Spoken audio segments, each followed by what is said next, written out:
I don't know if y'all saw everything that's happening with Tesla either.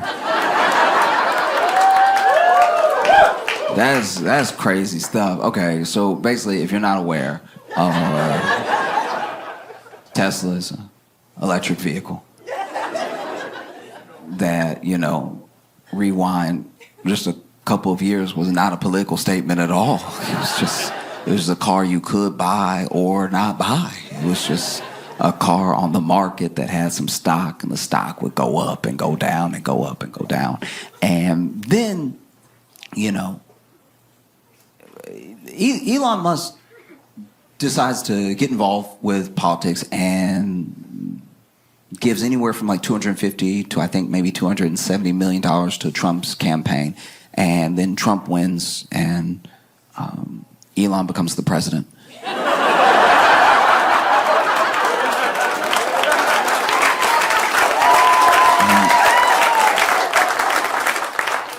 And so Elon becomes the president, and people don't really know how to feel because this particular thing hasn't happened before. There's always been like millionaires and billionaires donating to campaigns and stuff like that, but this is the most like infused a person has been in like what's gonna happen, and it's very clear in what is self-serving when it comes to like Elon's actions and everything. And so then, inauguration day comes and there's all the fanfare of like this new administration is starting.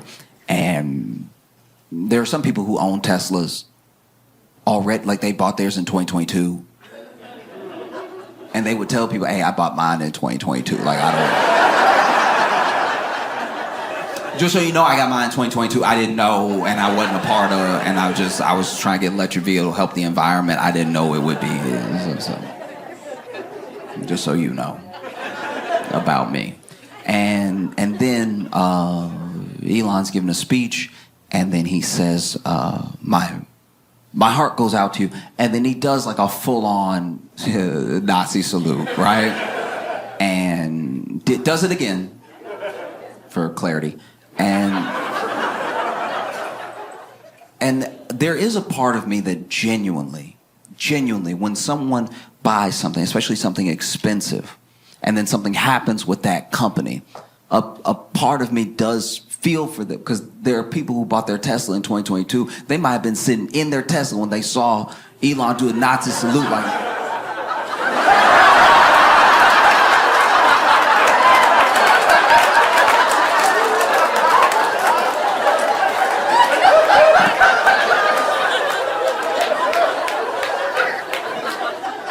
And now you sitting here, you gotta lease this car.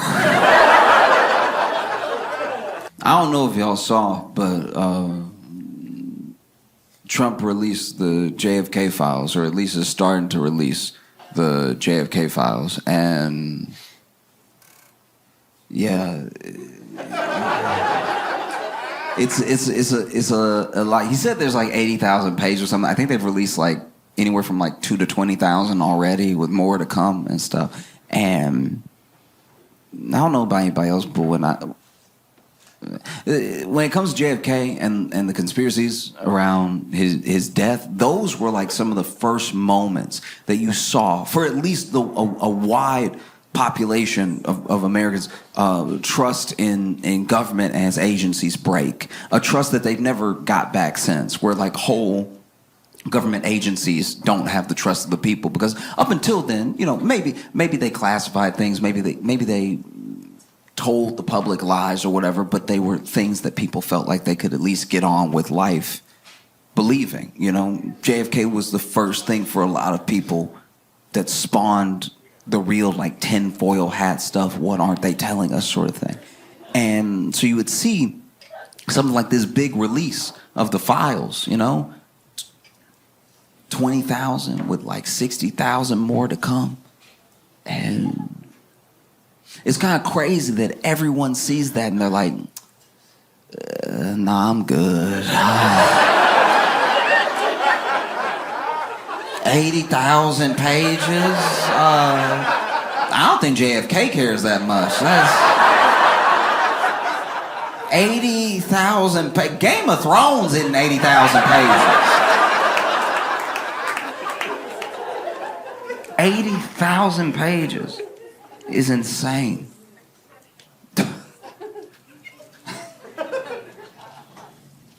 What are you doing? You know, it's like the thing is full. It's full. I've read some of it, and it's full of things that are snapshots of the time that JFK was assassinated in, but they aren't things that people were looking for. When people talk about files that they want released, they're talking about things that probably have been destroyed forever, like the some of the autopsy files, some of the coroner's notes, all that stuff like that is not in what's been released. What's been released are the goings on of like Cuba, Mexico City, USSR, and everything. And the one thing that we did find out for sure through the release of the files is that the CIA had a much bigger file and much more knowledge of Lee Harvey Oswald than we previously thought.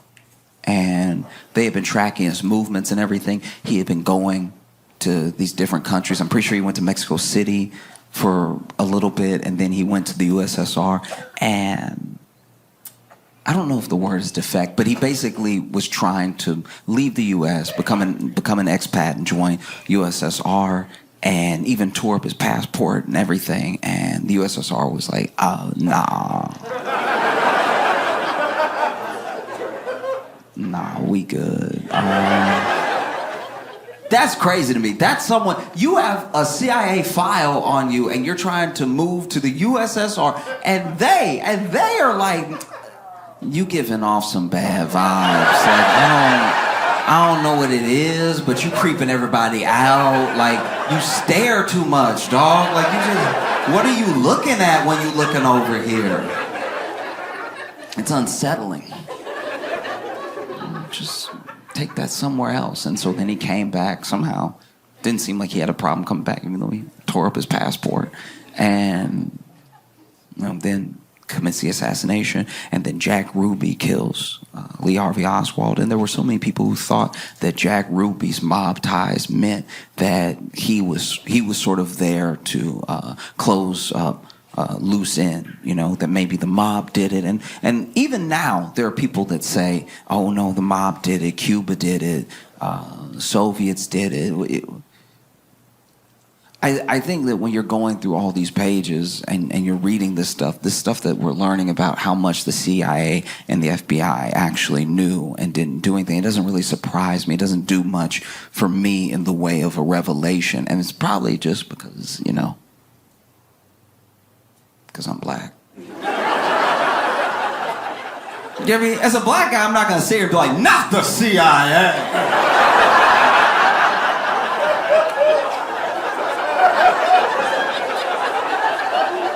You mean to tell me the CIA? Next, you're going to be talking about the FBI. Guys, no, not at all. Because that's the thing. That's what trips me up too, is all these pages are getting released. There are things that were released during Trump's first administration that were redacted pretty heavily, and then they've been re-released not redacted, right? Or just one line redacted. So much so that there are people that are actually mad at Trump because they're like, some of that stuff, some of those people are still alive. What are you doing? You know what I mean? And so then, you'll have like one little line that's redacted, and you'll have someone obsess over that specific line because it's not finding the truth for them. It's about keeping the conspiracy going, Because you'll even see, they uploaded it to the archives. You can check it out in the archives right now. They uploaded everything they've uploaded so far, in my opinion, they've done pretty badly. I think they just had a scanner, and they were like, he said today, so...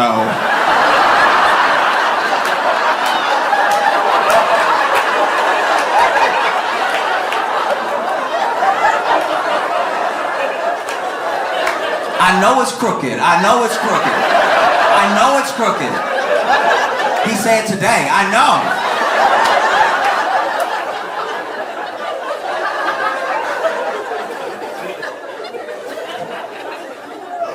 Honestly, I looked at some of the files, some of the handwriting in some of the notes, whether it's written by a CIA agent or like some some politicians, some of the notes in there are so bad. Like the handwriting is so bad. I'm like, he did it. Like that's suspicious as hell handwriting.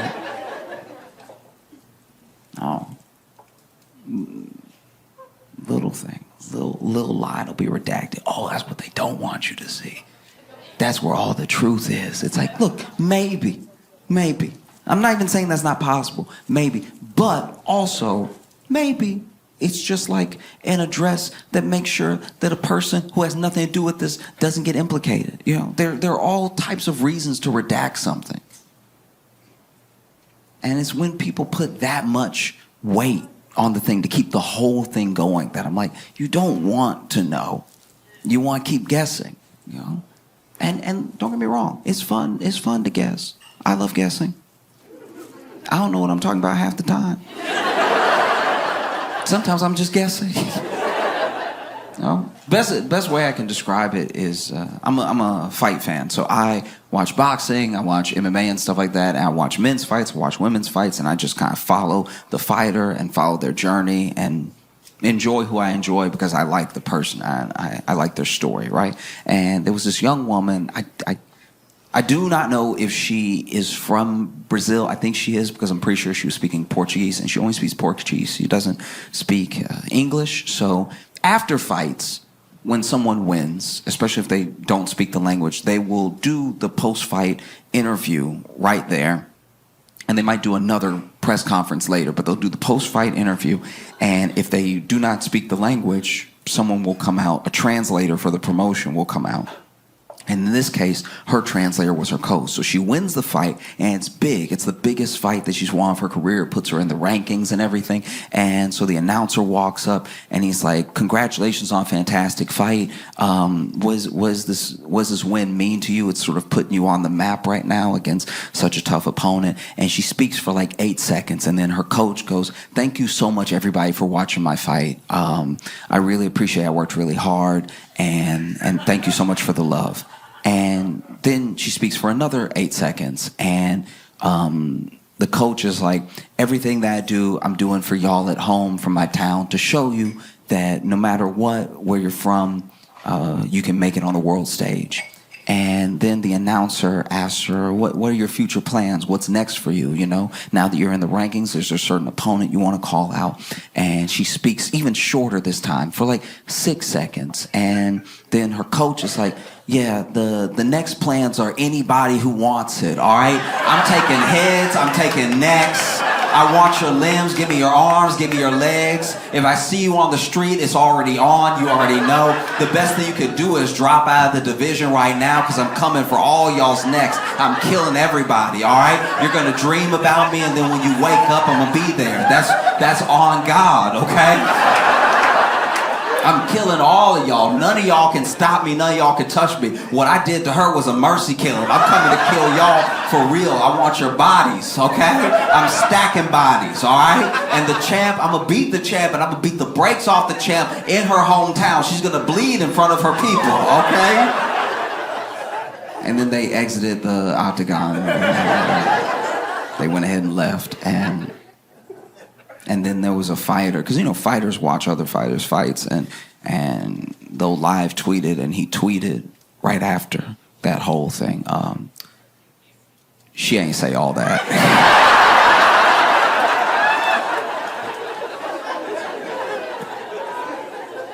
And I'm not gonna lie, that's what those redacted lines feel like to me sometimes, where I'm just like, yeah, look, maybe the whole truth is in the one sentence, but maybe it's in the 80,000 pages that nobody feels like reading. Because Trump said he was gonna release JFK files, and he slowly released them over time, I guess. And then there were people that were like, "Well, why don't you release the Epstein files? The Epstein files are what we want. That's what we're actually focused on. Why won't you release the Epstein files? Is it because you actually knew Epstein? Is it because you might be implicated? Is it because you were on the flight logs? Why won't you release the Epstein files?" All right, and then he does release the Epstein files, but what he does is he releases a bunch of files that were already released like last year, and then redacts some of them to make them look like they're newly half redacted files, and then people called it online immediately. They were like, no, this isn't it at all. And then even the people who were like showing it off and like, look at this transparency, then they got mad because they were like, you made us look like idiots. We thought you were releasing stuff you hadn't released before. And so then people called again, why aren't you releasing the Epstein files? So if you're Trump, you know, you're probably sitting here, the only thing you can do is release the Epstein files and hope it's 100,000 pages.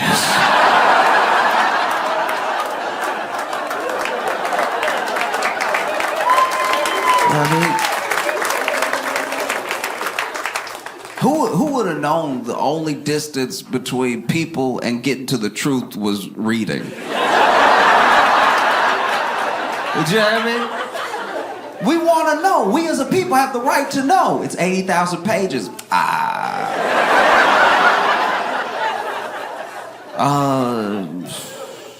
I'm gonna wait till the movie come out. All right?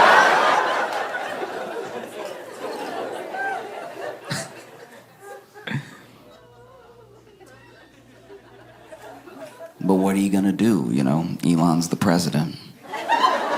We know he's the president because, first of all, he tell everybody to report to him, sending whole government employees emails telling me everything you did. It's like, isn't some of that classified? Like, it's wild. You stand in the Oval Office talking about what we're doing. It's like, who is we? Got your son in there. That's how you could tell Trump not the president. Got Elon's son rubbing his boogers on him. I've had a lot of jobs and a lot of bosses. And no boss's child has ever rubbed boogers on me. I will quit before I let your child rub boogers on me.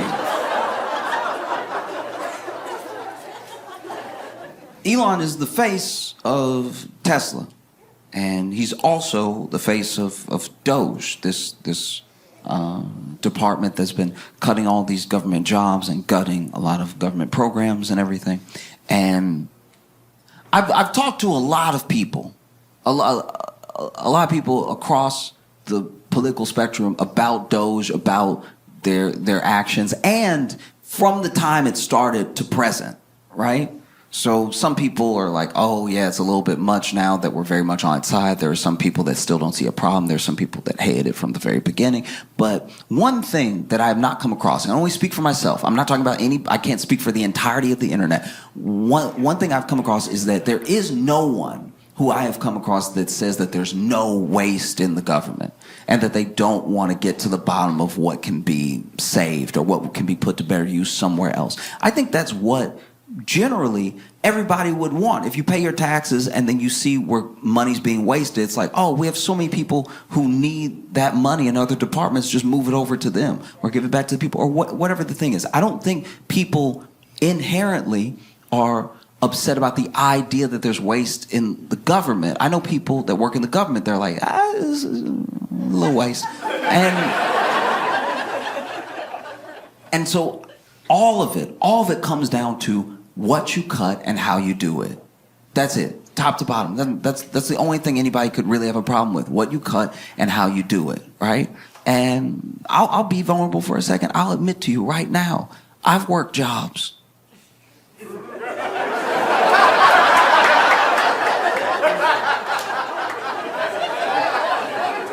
I've worked jobs where I was like, I'm not gonna tell anybody, but like, they really don't need me.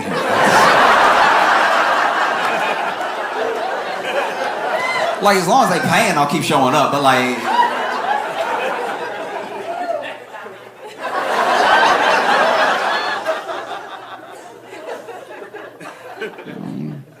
And you end up seeing what happens. Because the thing with...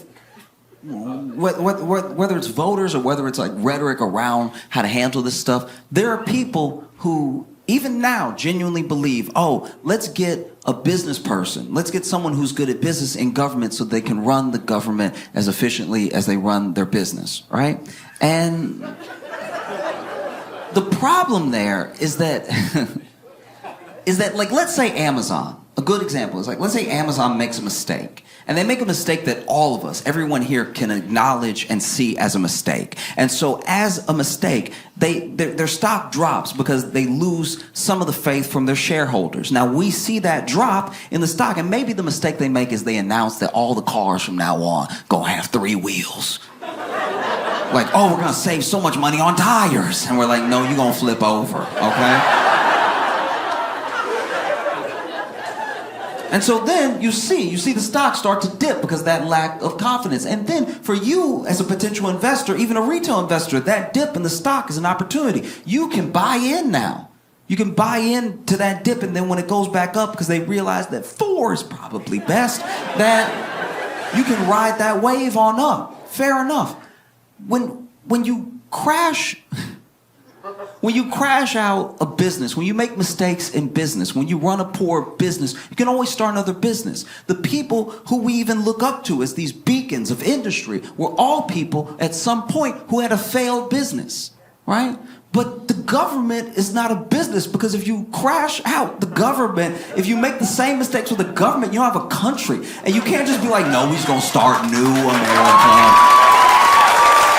You know, I used to have like a lemonade stand America, and that one didn't really work out, so I started like a tire shop America, and that still really wasn't it. So then I started this hedge fund America, and now we're cooking. Yeah. It does not work that way. And you saw what happened. You saw Elon run the government because he's the president. You saw Elon run the government the way he ran his business. When Elon took over Twitter, right? He comes into Twitter and he immediately starts firing everybody because he's like, you're waste, you're redundant, I don't know what you do, I don't know what that is, you're fired, you're fired, you're fired. And then a couple days after he took over, remember that brief period where he was like, how do you turn it on?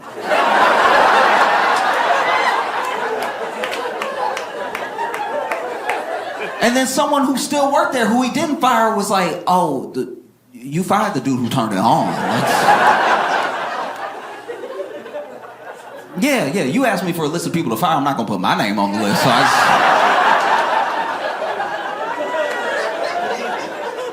And so you see, you end up seeing Elon firing people and then trying to like hire them back real quick and trying to like smooth over the things that he broke that didn't need breaking, you know?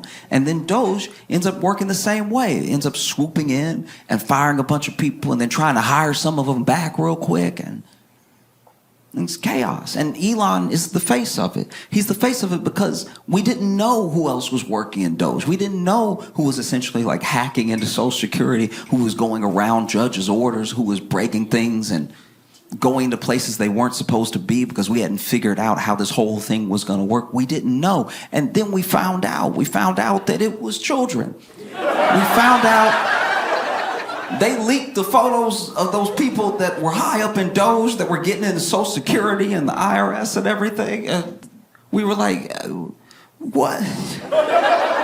Fresh out of school, I saw one kid's picture who was like high up in Doge doing all the breaking in and stuff. And I was like, Peter Parker? I cannot believe that Spider-Man gonna cut off my grandma's Social Security. So I don't think it was anyone saying like there's no waste, but it's what you cut and how you cut it. You know, I think people would have appreciated like an actual audit. They said that they did one, but usually when you do an audit and you really account for the waste and you really account for what jobs you do and don't need, you don't have to hire anybody back, you know? The amount of people that they fired and then tried to immediately rehire shows that they're not actually being as careful as they should be with the process. Because I'll tell you right now, everyone that has ever fired me stood firm in their decision.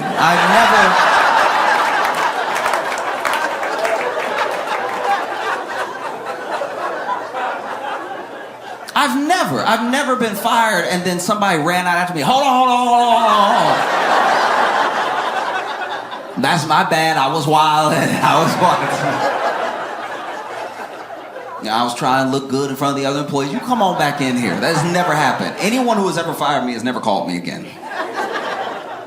But then Elon is the face of it. People don't know what to do. They don't know what to do to express their anger and their disappointment, their frustration about this unelected person gutting these government programs. And you see where people, it's not just like a one-sided thing. It's not just like a liberal thing. You know, there are people who are like, I voted for Trump. I believe in what Doge is doing, but then I'm told that I'm being cut because of bad performance, even though I'm holding right here a performance review for like a month before the election where they said that I was doing great, you know? And so then people across the political spectrum are going to the town halls and they're complaining to the representatives, and the representatives, they're not really hearing them out. They're not really backing them up. So there's even more frustration, and it's bubbling up, and it's bubbling up. And he's the face of two things. He's the face of Doge, and he's the face of Tesla. And so then people go to the Tesla dealership, and he's not there. But people go to the Tesla dealership and they start protesting at the Tesla dealership, and then the stock starts tanking because there are people that are like, being attached to this right now is not a good look, you know? And then people start vandalizing Teslas, start putting swastikas on the Teslas and stuff like that. And then there are people who, you know, bought a Tesla in 2022. They're like, guys, I didn't know. I had no idea. And almost immediately, it felt like almost immediately Trump came to his defense, right? Trump invited Elon to the White House. I mean, he already got an office there because it's his White House. He's the boss. He's the president. But Trump told Elon, hey, bring a bunch of Teslas, park them out front of the White House. We'll do a dealership commercial.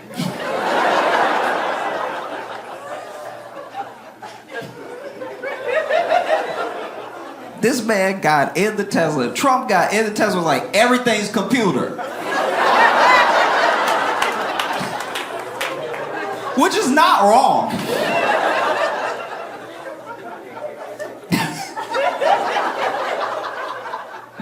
It's not wrong. I remember my first Tesla experience.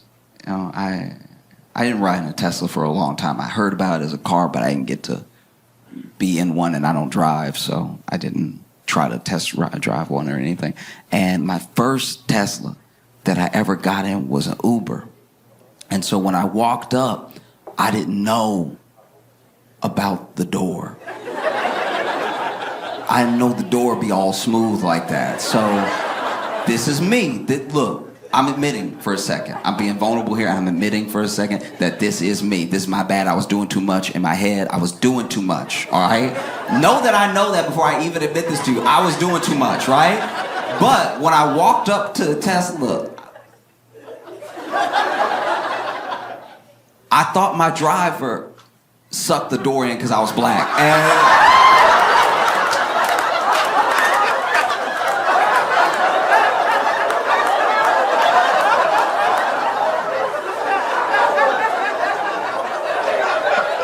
And I was standing there like, never in all my days have I seen this type of racism.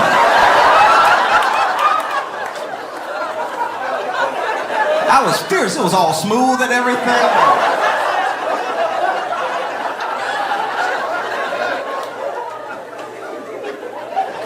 And so finally, driver noticed I'm not getting in the car, so he rolled down the window. I lean over all indignant like,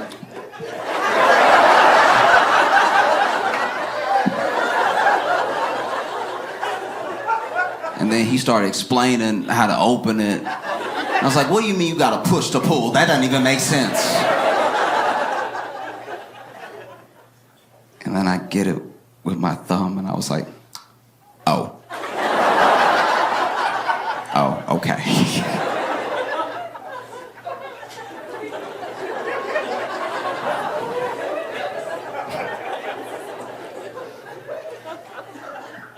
Got in the Uber, we took off. And this is the thing with the gig economy jobs, right? Is that, how do I put this? There's a social contract we have not written yet on like how much this is like your property versus my time versus our experience, right? And so when I get in an Uber, I'm very respectful of the fact that this person's car. This isn't my car, right? I'm not renting it so it can be my car for a little while.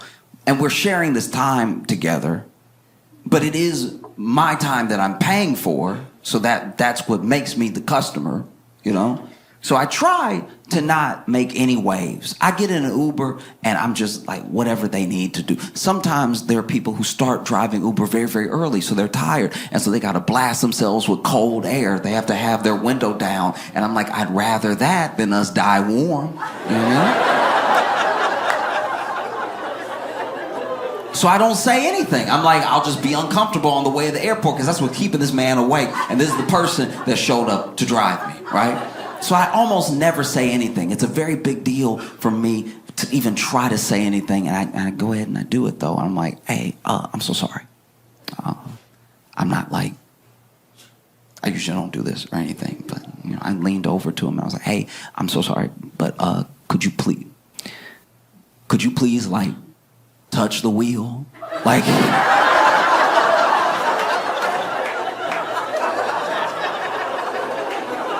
No, I know it's autopilot. I know it's autopilot. You put it in and everything. I just don't know what I'm paying for if we going. Like if we, like I'm not telling you how to drive. I'm telling you to drive. Like it would be nice if you did drive. Like,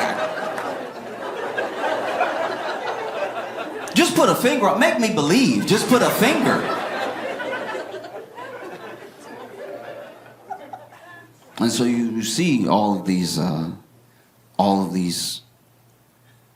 attacks on Tesla increasing, and the stock price dips and dips and dips. And it goes up a little bit. Every once in a while it goes up because there's some people who don't care about any of this at all, and they see it as an opportunity to buy low. And so it'll go up a little bit, maybe like 3-4% here, and then it drops a little bit more, and it's down from its high by a lot.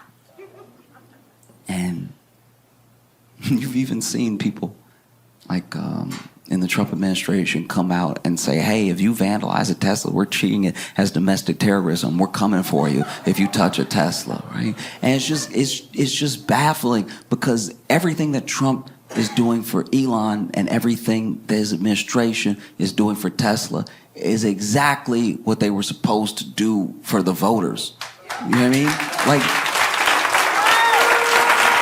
Trump saw that his boy was having a little dip, was like a little bit more broke than he was the day before. He was like, let me help you out. You know what I mean? That felt like a campaign promise that I thought he made to everybody, but apparently he was just talking to 3 people.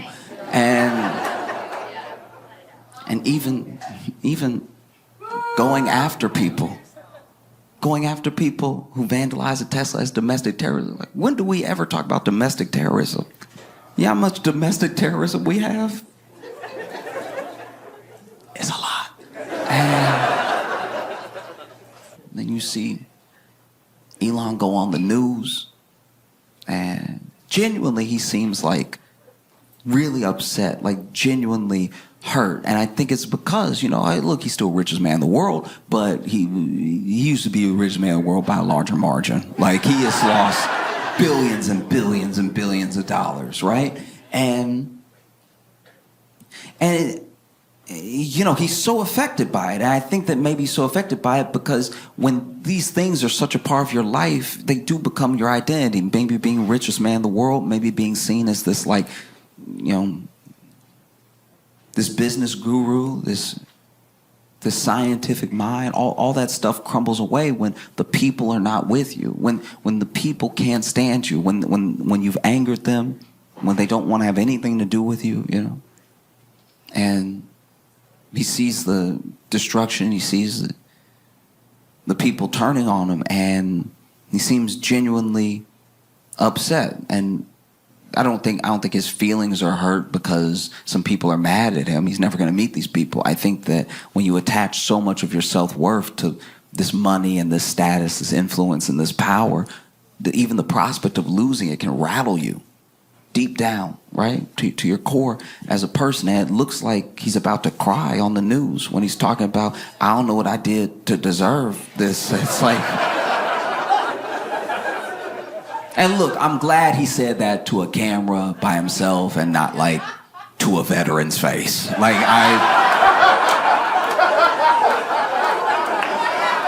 you know what I mean? Like he didn't really get that. You know, the dude on Fox was like, "You've done nothing to deserve this. You're a true patriot," whatever he said. And, you know, I was sitting here watching Elon get genuinely sad. And I was like, oh. My heart goes out to you.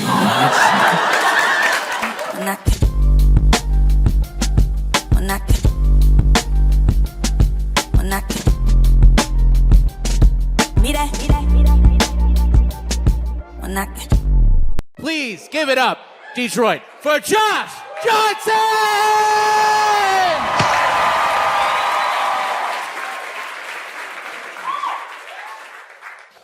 There was one day I went to visit my grandma, and there was like a big old like living room type area where people be watching TV or just chatting or reading a book or whatever. And there was, do y'all remember the commercials for like a Rascal? If you don't know what a Rascal was, it was some direct-to-consumer marketing that was going on TV where you were old and you were in your little chair, but they made it feel like a motorcycle. They made you feel like you could really hit that throttle on them, right? And then you could go off-road with the Rascal, too. Like, you could just be going over tree trunks and stuff like that without tipping and stuff. And so there was a guy who looked like he had a new Rascal, right? And it wasn't going fast for us. Like, if you could walk, it wasn't going fast. But if you were in a wheelchair and you hit that throttle, you zooming, right? And so you could tell he couldn't really handle it because his head was back while he was. So my man's head was like all the way back. Like, he really couldn't look up, and which is crazy because I swear he was going this fast. Like, but my man is like, ah, right? It was incredible. My man is just, you know, and I'm sure in his mind, you know, because everything slows down a little bit as you get older, and now you go in walking speed again, and you haven't been walking for a while. So now all of a sudden you're like, wow, this is what I did when I was back in my 80s, right? So, because I don't know how old he was, but he was dusty, right? He was, you know what I'm talking about. Don't do that. I'm not being mean. It's just, at a certain age, no matter who you are, at a certain age, once you hit those like 90, like once you get up in the 9 in the front of the number for your age, there's just a level of like, there's a level of ashy that is time. Y'all want to act like y'all know what I'm talking about, but y'all know that sometimes people get flaky. Okay, I'm gonna move on. Anyway, so my man is zooming, right? He like, ah, and then on the other side of this corner leading to the living room is this other guy who's like in a proper wheelchair, but it has like some little modifications. So I guess it's not a traditional wheelchair. Like, he's not fully pushing it himself, but it looks like it has like some little levers on it. I don't know what it was, but it felt like a knockoff Rascal. Like, it felt, you know what I mean? Like, it felt like somebody sold him some damaged goods, where they were like, no, it's a Rascal. And he's like, I don't see the throttle anywhere. Just keep looking. It's a Rascal. And so he's going like really, really slow. And as they're getting closer, you know those math problems?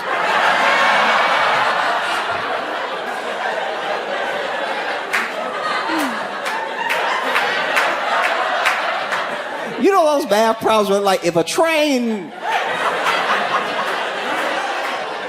you know what I'm talking about, right? If a train leaves Detroit at 5, going 60 miles per hour, and then a train leaves Louisiana going 80 miles per hour at 7 o'clock, when will they crash? Because then even in school, they'd be like, when will it crash? I'd be like, this is a dark. Why can't it just be a delivery or something? This is, you wrote the textbook and you put in crash. Now I gotta figure out when everybody's gonna die. I'm not even allowed to warn them in this scenario.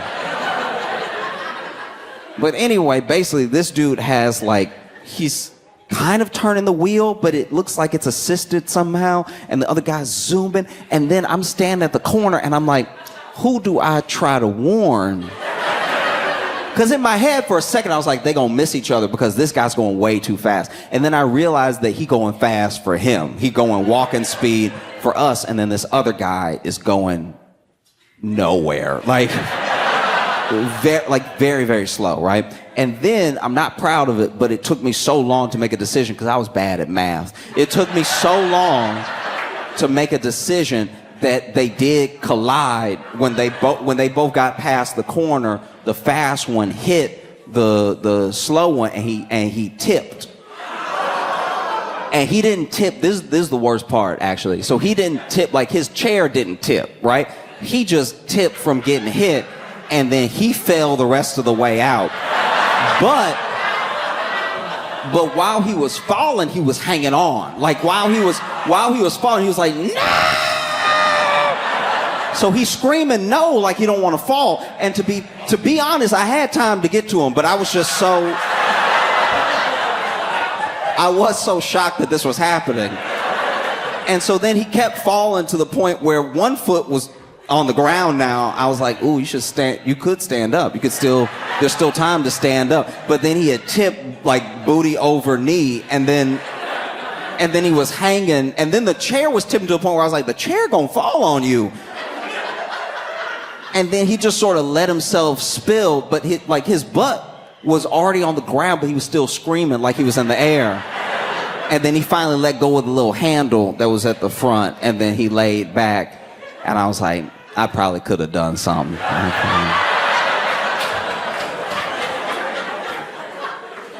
Because to be fair, it was going to happen whether I was watching or not. That moment had nothing to do with me. I was just a witness. And that's how I felt about the debate last night.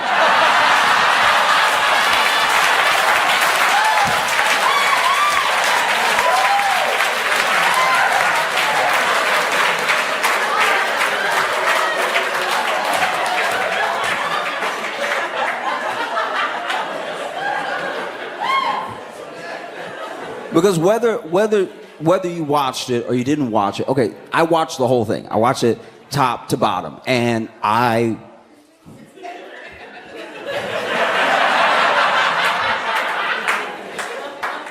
okay. Everything happened that we, figured might happen. But this is the thing that I guess I can't get over. It happened so quickly. We were worried that like maybe an hour in, Biden might have like a senior moment or something. But he said, no, I'm gonna start. I'm gonna start slow, and I'm gonna ratchet up. Because early, maybe second question, maybe first question, I can't remember. But he said something. And he was kind of trying to get through it. And when he was trying to get through it, he started looking down while he was trying to get through it. And then he stopped talking.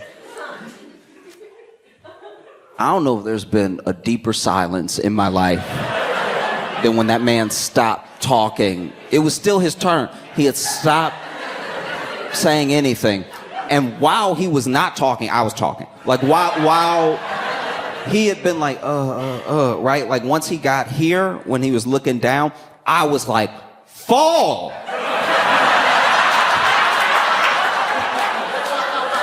Just fall!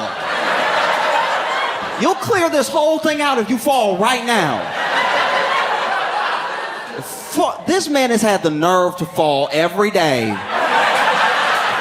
Except that day there. I'm yelling at the screen, fall!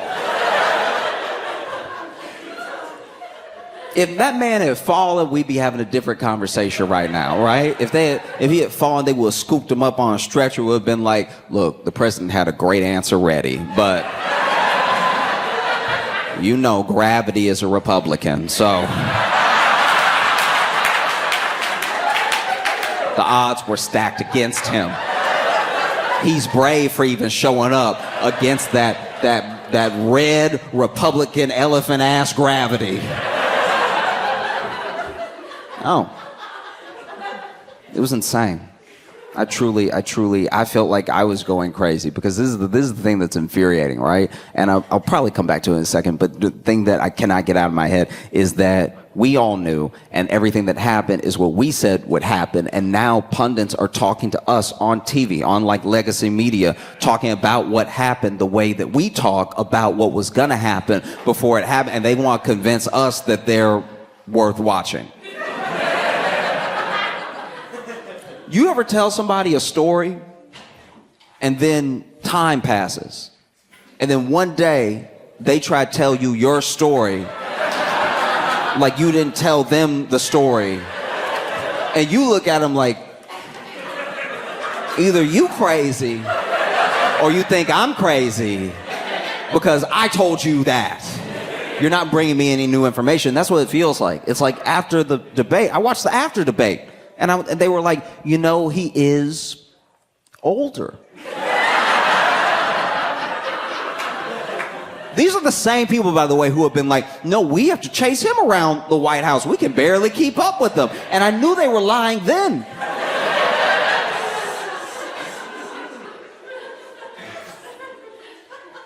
Because that's the thing. It's like he did so poorly. It fully distracts from the fact that Trump didn't do well either. But you know how, okay.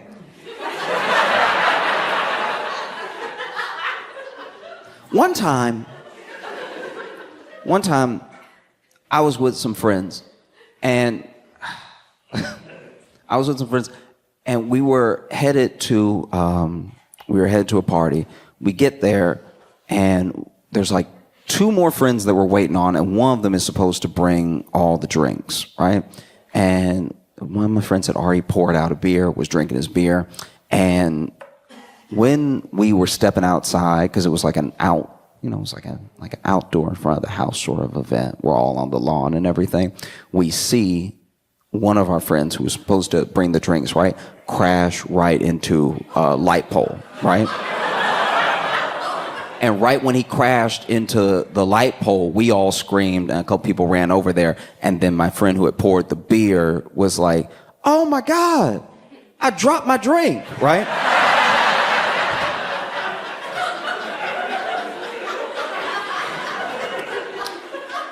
On its own, not good. In reference to something much bigger happening, nobody ended up caring, right? And that's how it felt. Like, it's insane. Like we are not crazy. We're not crazy. They're crazy. You know what I mean? We're not crazy. They're crazy. We said it already. They're crazy. They just don't listen. They don't listen. How do you not listen when it's everybody saying it? You know?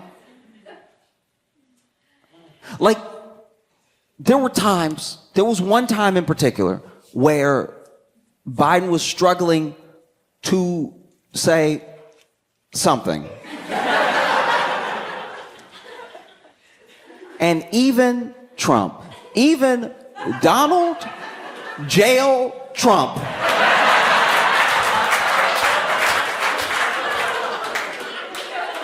looked at Biden, and you could see it on his face. He was like, is this motherfucker all right?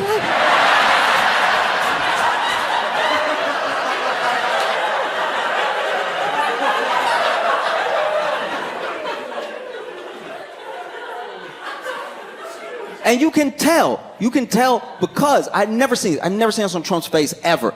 Trump had an actual eyebrow arc of concern. I've never seen him have that ever. He's never looked as phased to me as when he was looking at Biden next to him going, is it?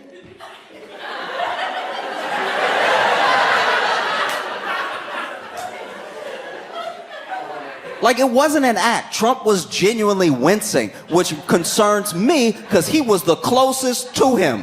which means something worse was going on in person close to him than what we even saw. We think we up close because the camera's zooming in. No, Trump hears him fighting to breathe.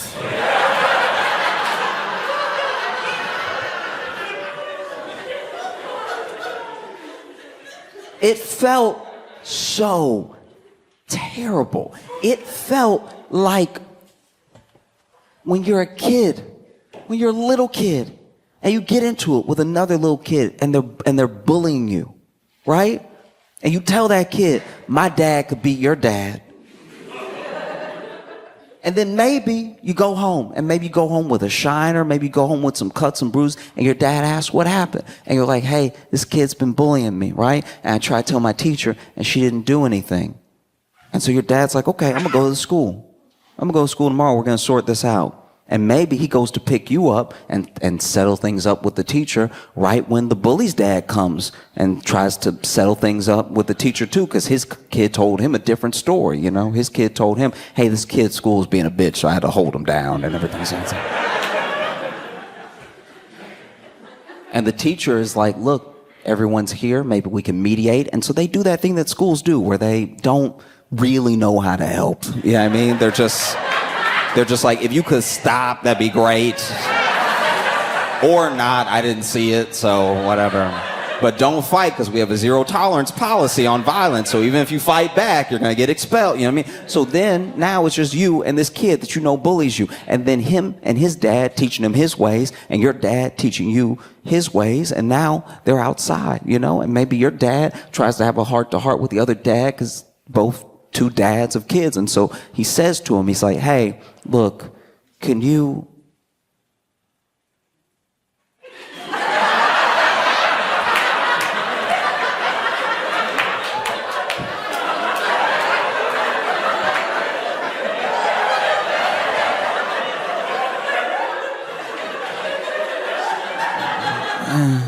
It was 1969. And then the bully dad goes,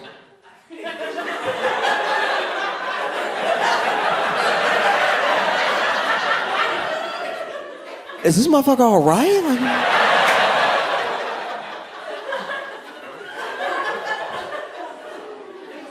It felt crazy. Because we knew. And we didn't know this exact thing would happen, but we knew we didn't feel good, and we knew we didn't feel good for months. You know what I mean? Before there was ever a debate. When we just knew it was going to be an election, we didn't feel good. That should tell everyone something. Not feeling good about an election that isn't even going to happen for another year, because we knew who the contenders were early on, right? Some people tried to run the Republican Party and they got washed, right? But we knew it was going to be Trump, and we knew it was going to be Biden for a very long time, and we didn't feel good since last year. And no one took that to heart, Republican or Democrat. People did not feel good, right?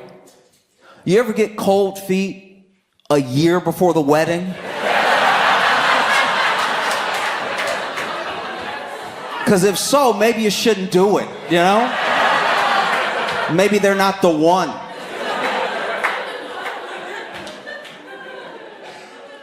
We're not crazy, they're crazy. You understand that, right? Like, it's not us. It's not us at all. Because, you know, we have eyes and ears and we use them or whatever. And that's the other thing that really stuck out to me is that, you know, no one really talks about Trump's performance because of Biden's, but Trump didn't do that well. There was a lot of like open lying to the point where where do you do in that situation? Like, everyone was kind of trashing the moderators for not doing some live fact checking in the moment. Sure, but what do you do when somebody lies that much, and how they lied, right? Because this is the thing. We found out last night that the tactics work. Trump lies fast. He talks so fast that when you hear the lie, you're like, but he didn't stutter, so it sounded kind of true. Like, I know it's not right because I was there. Because that's the other thing. He'll be lying about stuff that we were here. Like, we all remember him being president. We were here. So don't tell me it was different. I was then. And Biden, I'm assuming, is trying to tell the truth. He's saying something. But we found it that, like, you know, a fast lie beats an unintelligible truth.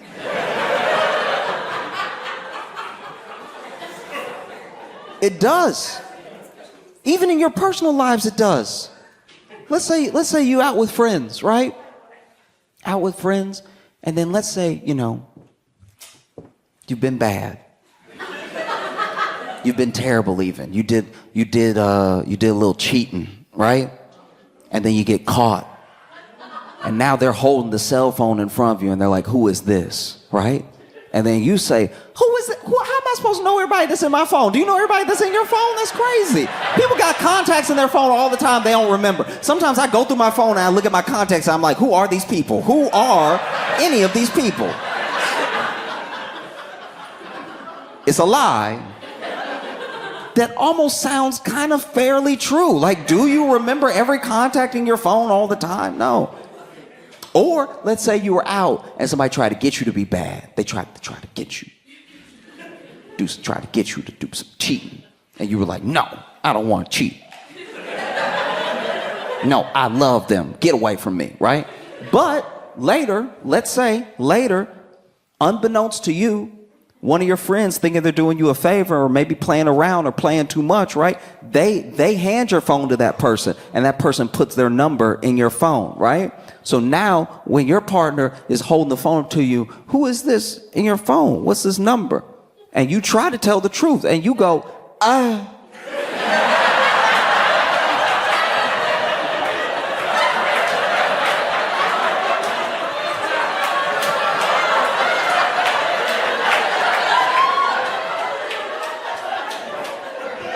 I said,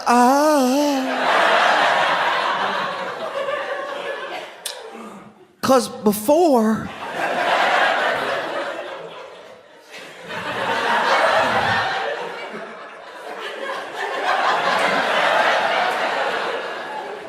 in 1969,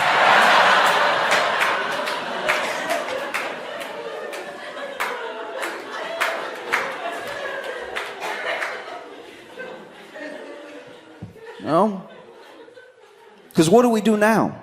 What's the plan? You know what I mean? What's the plan? Are we just gonna move on like nothing happened? Or are we gonna just hope for the best? What's really the plan? Because we're acting as if there aren't other people that can run. And we're acting that way because of the circular thinking. Because look, legacy media, sometimes I trash them. People in the DNC, sometimes I trash them. But the thing that they weren't wrong about is the reasoning that lets you land where you were before. It's not lazy. It's not out of not caring. It's out of not having a belief and knowing your options. That's what happens. And it happened to both parties, by the way, right? It happened in both scenarios where there were people in the national conventions of these parties not really sure where to go from here. And so you go with what worked last time, even if it's not going to work this time, you know? And I think it's tough. It's tough when you have something like that, right? Something where unequivocally we can all look at it and be like, yes, the man is old and maybe it wasn't his night, but this looks very bad and it does not inspire confidence in us. It doesn't inspire confidence in the people that we want to vote for this man, if nothing else, so the other man can't win, or because we really believe in the policies and the actions of this man, right? It doesn't help. And then you have people who are those could-be contenders, right? Because there's a conspiracy theory that I'd like to believe. And I'll share it with you, but I have no evidence for what I'm saying. There's a conspiracy that they wanted this debate. People in the DNC want this debate to be before the convention so that if he didn't perform well, there'd be time to rally behind someone else and replace him. I don't know if that's going to happen, but it looks like a setup. It looked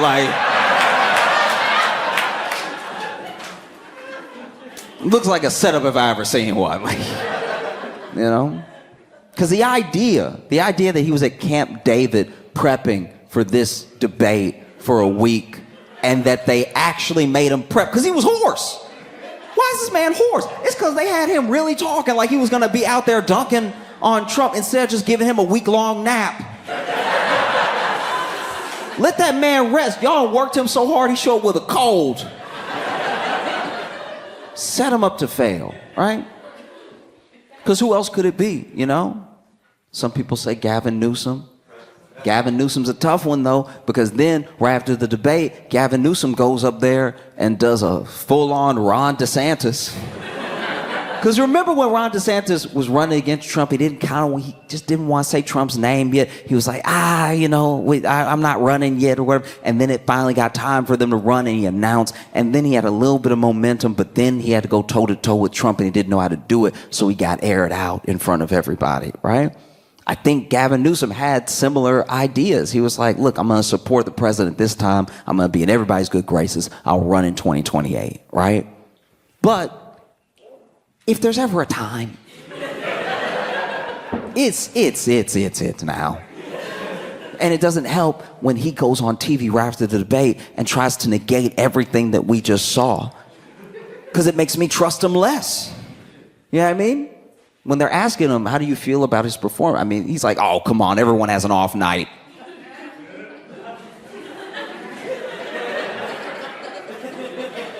That's happened to everybody.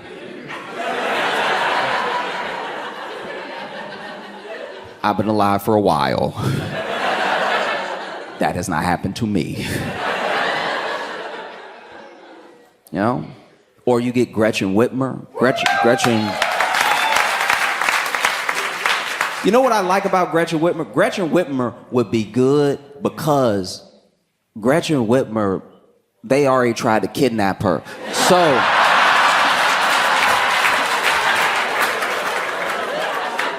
they already tried to kidnap her. So that already right there is like that's a die of January 6th right there. So she has some experience, like when they come, you know what I mean?